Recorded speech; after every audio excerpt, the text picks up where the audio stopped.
Good morning and welcome to problem number 29. This is video number 11, and this problem is a little different from anything we've seen so far.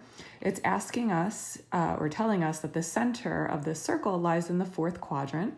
It's tangent to the line x equals -1, y equals -8, and y equals -18. So that means it intersects the line in exactly 1 point. Okay, so for lack of better options, the best idea here would be to draw a picture of what's going on.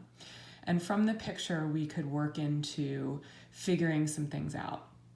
So I'm going to draw x equals -1, just a rough sketch.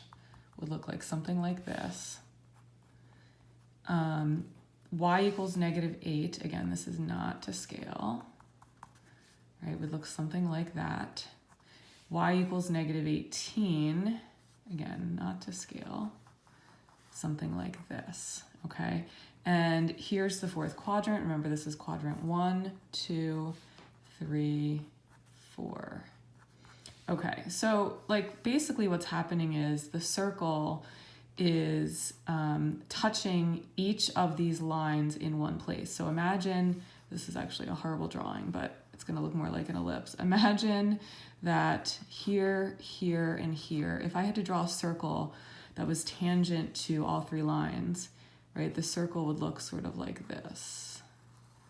Okay, that's horrible, but you get the idea.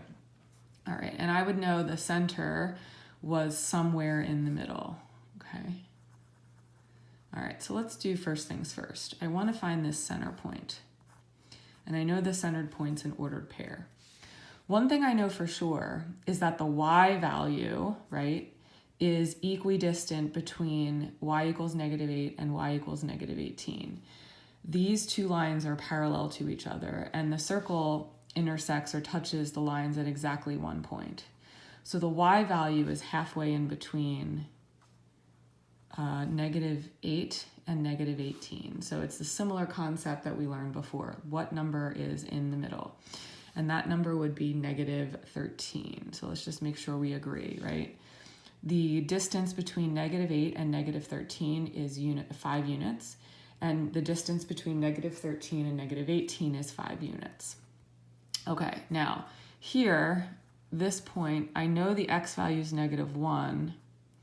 I just don't necessarily know the y value. Okay. Or do I know the y value? Well, actually, I could assume that this is the same latitude, so this would also be -13, okay? The question is, though, what's this x value? All right, how far over did I go? Well, I could sort of infer that the radius must be 5 units long, right? Because that's the distance from here to the center. So if the radius is 5 units long, the radius is 5 units long in all directions, even though my picture is not drawn to scale. So thinking about going from an x value of -1 to the radius, I would have to travel 5 units. That would get me to an x value of 4, right? Does that make sense? So it should be from -1 going 5 units, I should get to 4. So that tells me the center. And now I know the radius, I can put my answer in standard form. So I can say x minus h, remember here's h, here's k, so x minus 4 squared plus y minus a -13 is y plus 13 squared equals r squared, which is going to be 25.